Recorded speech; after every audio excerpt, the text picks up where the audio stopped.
Welcome back. एक बार फिर स्वागत है आपका अपने एडी केमिकल पॉइंट पर। एडी केमिकल पॉइंट पर जो ड्राइंग की टॉपिक चल रही थी, आज वह टॉपिक खत्म होने वाली है और उस टॉपिक जिसके साथ वो खत्म होगी उस टॉपिक का नाम रहेगा आरसीबीडी। क्या होता है आरसीबीडी, इसके बारे में ब्रीफली डिस्कस करेंगे और चर्चा करेंगे। आरसीबीडी क्या होता है, कहाँ यूज करते हैं, इसके एडवांटेज क्या है, डिसएडवांटेज क्या है, कंस्ट्रक्शन एंड वर्किंग। ठीक है, इसके बाद ये जो टॉपिक शुरू होगी, ये आरसीबीडी खत्म होने के बाद वो शुरू होगी आपकी फ्लोमीटर के साथ। फ्लोमीटर क्या होता है, डिफरेंट टाइप के फ्लोमीटर देखेंगे, मास फ्लोमीटर, डिफरेंट टाइप के जो उसमें यूज होते हैं, ये सारे टॉपिक हम पढ़ेंगे। फ्लोमीटर क्या होता है, फ्लोमीटर के प्रिंसिपल क्या होता है, फ्लोमीटर कितने टाइप का होता है, ये सारे सीरीज इस वीडियो के बाद शुरू होगी। बट आज जो टॉपिक रहेगा वो ड्राइंग का लास्ट रहेगा और उसका नाम आरसीबीडी।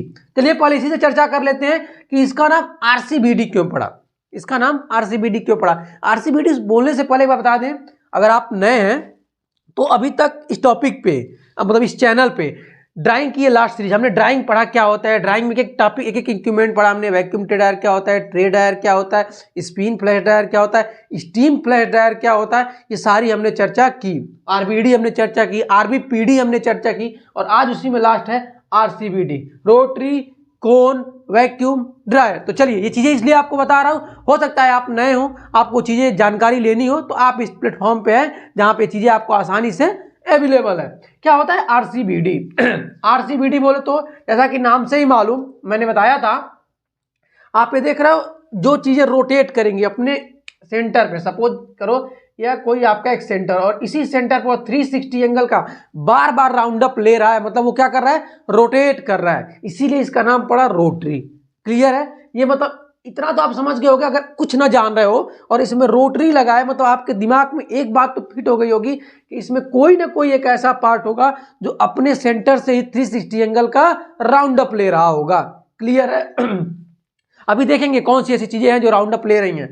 सी से आता है कोन, तो जाहिर सी बात है इसमें कहीं कोन बना होगा। जैसे ये देखिए, ये इससे ऐसे बॉटम में आके एक दूसरे में मिले हुए हैं, ऊपर भी ऐसे तो एक कोन बना हुआ दिख रहा है, ये भी आपका समझिए एक प्रकार का कोन है, ये भी एक कोन है और ये जैसा कि मैंने कोन दिखाया और ये भी आपका एक प्रकार से कोन है। ठीक है, इसलिए यहाँ पे क्या लिखा गया नाम, रोटरी कोन। और चूंकि वी है, वी फॉर वैक्यूम, और इस पूरे सिस्टम को चलाने के लिए, चूंकि यह काम जल्दी हो जाए, चूंकि यह काम जो हमारे 4 घंटे 5 घंटे लग रहे हैं या 8 घंटे लग रहे हैं, तो उसकी स्पीड को कम करने के लिए, उससे ज़्यादा टाइम ना लगे, उसके लिए हम अप्लाई करते हैं वैक्यूम। यह एक आपका पैरामीटर हो सकता है। वैक्यूम अप्लाई करने का दूसरा भी पैरामीटर हो सकता है। कुछ मटेरियल ऐसे होते हैं जो हीट सेंसिटिव मटेरियल होते हैं, उनके लिए भी हम क्या करते हैं, वैक्यूम अप्लाई करते हैं, तो वो हो गया वैक्यूम। और डी फॉर ड्रायर, मतलब ऐसा यह एक ऐसा इक्विपमेंट है जो क्या करेगा, ड्राइंग कर रहा होगा किसी भी मटेरियल को। यानी नाम से क्लियर हो गया, रोटरी कोन वैक्यूम ड्रायर क्यों बोलते हैं, रोटरी कोन वैक्यूम ड्रायर इसलिए बोलते हैं क्योंकि इसमें जो भी इक्विपमेंट होता है वह एक बार क्या करता है, अपने सेंटर पे ही रोटेशन मोशन लेता है। और चूंकि इसमें क्या होता है, कोन की मदद से इसमें वैक्यूम लगाया जाता है और ये ड्राइंग का काम करता है, इसलिए इसे रोटरी कोन वैक्यूम ड्रायर बोलते हैं। क्लियर है? ठीक है, दूसरी चर्चा कर लेते हैं। आरसीबीडी क्या हो गया, अब इसकी बात करते हैं कंस्ट्रक्शन एंड वर्किंग की। पहले कंस्ट्रक्शन देख लेते हैं। जैसा कि आपको बता दिया हूं, इसमें कोई एक रिसीवर लगा रहेगा। ठीक है, रिसीवर। अब यह याद रहे, यह सिस्टम हो भी सकता है और नहीं भी हो सकता है। मतलब कहने का मतलब क्या है, मतलब इसमें वैक्यूम कहीं अप्लाई भी कर सकते हैं, नहीं भी अप्लाई कर सकते हैं। दूसरी बात, कहीं पे ऐसा भी सिस्टम हो सकता है कि जो आपका चीज आप मॉइस्चर रिमूव कर रहे होगे वो आपका सॉल्वेंट हो सकता है या एज सिंपल वाटर हो सकता है। ठीक है, कोई भी चीज हो सकता है। अगर वो इंपॉर्टेंट नहीं है तो आप उसको सीधे क्या करोगे, ड्रेन कर दोगे। तो वो भी सिस्टम आपका हो सकता है कि सीधे आपने स्टीम दिया और वो चीजें इवापोरेट हो के हमें उस चीज की इंपॉर्टेंट नहीं है, मतलब जो उस मटेरियल में वेटेड किया हुआ है, जो उस मटेरियल को वेट किया हुआ है, गीला किया हुआ है, उसकी हमें जरूरत नहीं है, तो उसको हम सीधे क्या करेंगे, एक्यूमुलेट नहीं करेंगे, बाहर कर देंगे। लेकिन हमने ये सिस्टम में दिखा दिया कि हम कंडेंसर के थ्रू, रिसीवर के द्वारा उसको क्या करेंगे, अपने पास स्टोर कर लेंगे। अगर वो सॉल्वेंट हमारा एटमॉस्फेयर में हाइजेनिक नहीं है या पॉइजनस नहीं है या हमारा कॉस्टली है, तो उसको हम क्या करेंगे, स्टोर कर लेंगे। तो क्या है, एक रिसीवर है जिसमें वैक्यूम पंप के थ्रू इस रिसीवर में वैक्यूम जाएगा और यह वैक्यूम ट्रेवल करके कंडेंसर के थ्रू किसमें जाएगा, इस आरसीबीडी के सॉफ्ट में जाएगा। और इस सॉफ्ट की अब डिजाइनिंग देखिएगा बहुत ध्यान से। इसमें क्या होता है, सॉफ्ट में क्या होता है, स्टीम दिया जाता है। यहां से आपका जो मैंने सिंबल दिखाया है, स्टीम जाएगा और इसी से कंडेंसेट, मतलब ये 2 लाइनें आएंगी। ये आपका स्टीम गया यहां तक, याद रखना, और फिर यहीं से एक वापस होकर इसके सॉफ्ट में आएगा और दूसरी लाइन से क्या होगा, कंडेंसेट गिरेगा। आई बात समझ में, मतलब सॉफ्ट में भी हम स्टीम दे रहे हैं। जैसा कि आपने पढ़ा होगा आरबीपीडी में जब हम पढ़ रहे थे रोटरी वैक्यूम पैडल लैब, उसके क्या था, सॉफ्ट में हमने क्या रखा था, स्टीम दे रखा था। ये क्यों देते हैं, यह इसलिए कि हम स्टीम की जो मटेरियल से कांटेक्ट है वो काफी बारीकी तरीके से बना रखे। मतलब एक तो आपका इस जैकेट में भी स्टीम रहेगा, ये जो 4 जैकेट आपके दिख रहे हैं इसमें भी स्टीम होगा, या पूरे सेल में होगा, और एक जो बीच के सॉफ्ट पे होगा। आई बात समझ में, तो एक स्टीम इधर से जाएगा, कंडेंसेट निकलेगा।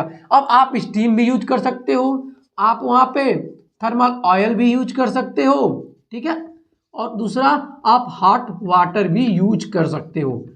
आपके ऊपर डिपेंड करता है आपके मटेरियल का कॉस्ट कितना बचाना है, या आपके मटेरियल की क्या है रिक्वायरमेंट कैसी है, वो आप पे डिपेंड करती है, ठीक है।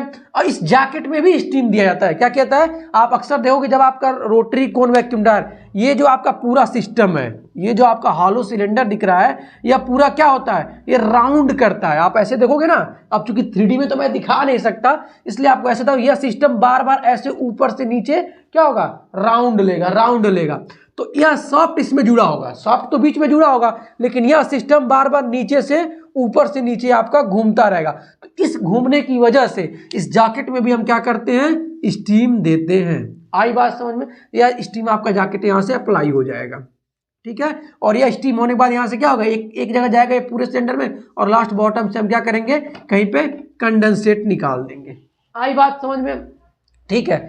अब यहीं पे क्या होता है, एक जगह आपका वैक्यूम गेज की तरह लग जाएगा, जो आपके सिस्टम में वैक्यूम को क्या करेगा, बताएगा कि सिस्टम में कितना वैक्यूम है, इस पूरे सिस्टम में कितना वैक्यूम है, ये यहाँ पे लगा होता है। थोड़ी ये दिक्कतें भी आती हैं कि जब यह आपका सिलेंड्रिकल जो कोन बना हुआ है, जब ये राउंड करता है, तो उस वैक्यूम पे जो पीटी लगा होता है, जो वैक्यूम बताता है, उस पे जाके चिपक जाता है। तो कई बार वैक्यूम के इरर आपके मैसेजेज आते हैं जो आपको बराबर वैक्यूम नहीं बताते। इसलिए हम क्या करते हैं, इस पे जो आपके पीटी लगे होते हैं, इसकी बार बार क्लीनिंग करानी पड़ती है, या इस पे किसी प्रकार के ऐसे कपड़े को या ऐसे इंस्ट्रूमेंट या बनाए जाते हैं ताकि इस पे जो कपड़े हो वो ज्यादा बराबर उस पे चिपके ना, और जो वैक्यूम है वो हमें बराबर यहाँ पे सिस्टम में बताता रहे। आई बात समझ में, इस वैक्यूम पंप के थ्रू रिसीवर में से होते हुए, कंडेंसर से होते हुए इस सिस्टम में पूरा वैक्यूम अप्लाई होगा, और जो भी आपका मॉइस्चर होगा वो क्या होगा, इस कंडेंसर से कंडेंस होकर, अगर आपका ये इनलेट होगा तो यहाँ से कहीं आपका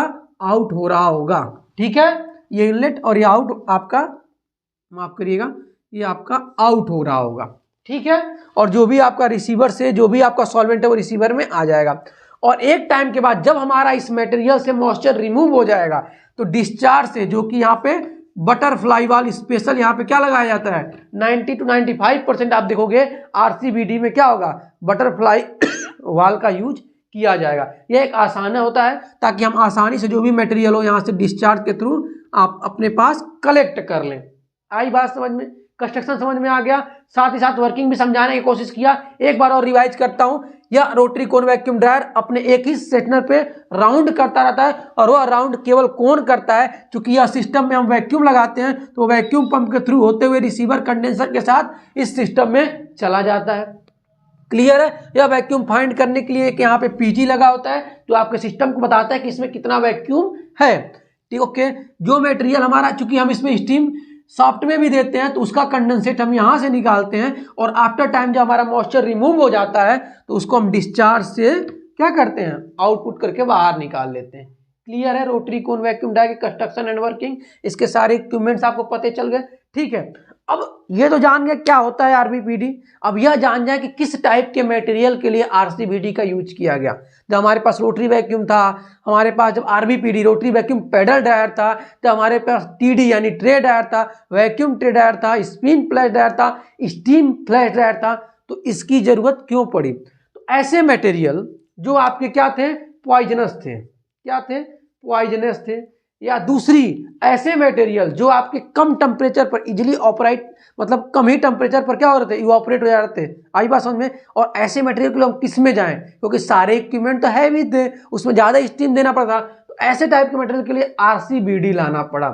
यानी कि हम कह सकते हैं कि हीट सेंसिटिव मटेरियल को, हीट सेंसिटिव टाइप के मटेरियल को मॉइस्चर रिमूव करने के लिए आरसीबीडी का यूज किया गया।